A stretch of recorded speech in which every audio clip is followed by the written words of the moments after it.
Ladies and gentlemen, there's nothing like price cuts to entice people to buy your product. Now we all know that Japan and America have received price cuts when it comes to Sony's PlayStation 4, and now it's looking like Europe are next in line. Now these are unconfirmed reports, and an official announcement is expected in Paris Games Week in just 10 days time, but Dutch retailers have already started to advertise the PlayStation 4 500GB for €349, and indeed that very same offer seems to be echoed through various different countries and territories now, according to NeoGAF, which is quite interesting. For example, in France, one user is actually pointing out that his French retailer is offering a promotion for Assassin's Creed Syndicate for €399, with, of course, the previous price being €449. So it's rather nice saving, to say the least, considering that is a 1TB model, whereas the base system is just 350 compared to, once again, 400 previously. So it looks like Sony are being rather aggressive with their pricing strategy. Now we all know the PlayStation 4 is selling rather well, and we all know that the Xbox One is once again selling rather well. The Xbox One has undergone numerous price cuts.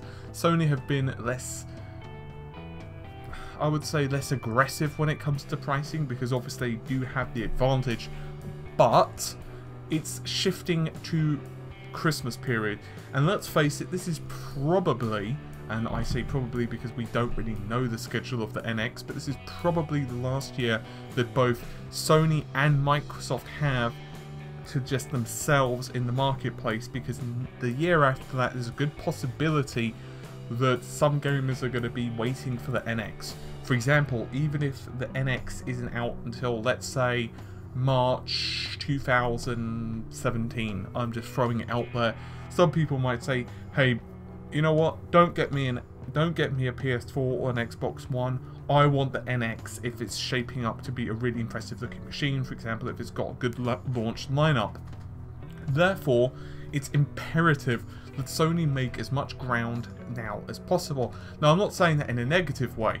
I don't mean that the Xbox One or the PlayStation 4 are going to be doomed when the NX is out by any stretch of the imagination. It's probable that all three consoles are going to sell really well.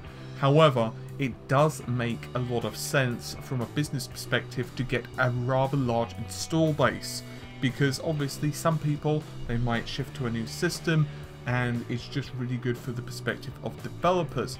Moreover that, we all know that the PS4's launch lineup was okay. It had some pretty good games, at least in my opinion. I really enjoyed Killzone, and even Resogun actually I quite enjoyed. But next year, the first quarter for the PlayStation 4 is pretty strong. Admittedly, some of these are not exclusives, but we've got games like The Witness, Mirror's Edge, Gravity Rush Remaster, Hitman, Street Fighter V, Uncharted 4, and so on and so forth. Obviously the Xbox One, the same deal. So both manufacturers are really keen to entice you as much as possible. Now, what we do know is the PlayStation VR, of course, is also somewhat waiting in the wings for release next year. So it's probable by that point there's going to be a really established install base for the PlayStation 4, and that's also important for Sony as a whole, because obviously PlayStation VR is not a unit by itself. It doesn't do anything. If you just own a PlayStation VR and you don't own the PS4, you're going to be having a bad time with it.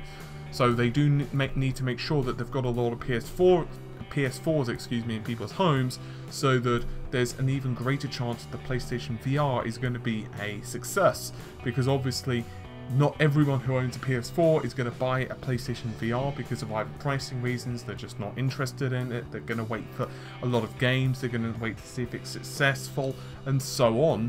So what they do need to make sure is that there's a good number of PS4s out there, so that of course, they're making profit on that. They can make profit on either the hardware or the fact that they can actually make profit on the software sold, plus the fact that the greater number of users increases the chance that the PlayStation VR is going to have a good uptake, and that in itself is important to lure in new developers, because let's face it, if they have a situation like, for example, the Sega Genesis with the 32X, and this is obviously an extreme example. I'm not saying that the PlayStation VR is going to be a failure, I'm merely using it as an example. If you have a situation like that, no one is going to want to develop for it, and then you get the classic catch-22. So they do need to ensure that they've got a large base, and of course price cuts are very important, particularly when the PlayStation VR is going to be a rather costly machine itself. So I personally believe this is a really good strategy for Sony, and it probably is going to add a lot of pressure to Microsoft. Let's just be honest here, that's the primary benefit, because what they don't want is to go in with, especially in the European region, we all know that in Japan it's already had the price cut, and the States, you don't want this situation where you've got a pricing disparity across the other side of the pond, and therefore Microsoft to be like, oh look, there's a weak, you know, there's a possibility where we can start adding in maybe a couple of coupons to get something like Halo, and be super aggressive in that region. So definitely Sony want to make sure that that Microsoft get no quarter from them. Anyway, that's just my thoughts on the matter. So I personally believe that this is a pretty smart business decision by Sony. I think they've waited long enough now. They've probably, you know, I wouldn't say that the sales of PlayStation 4 are slowing down by any means, but now we're coming into that Christmas period. They definitely want to remain as competitive as possible with Microsoft. And so, of course, now, once again, how are Microsoft going to respond? My guess, if I had to take one, is that they're probably going to add some codes or something like that into the Xbox. Maybe, for example, a free game, something like that, to entice people once again.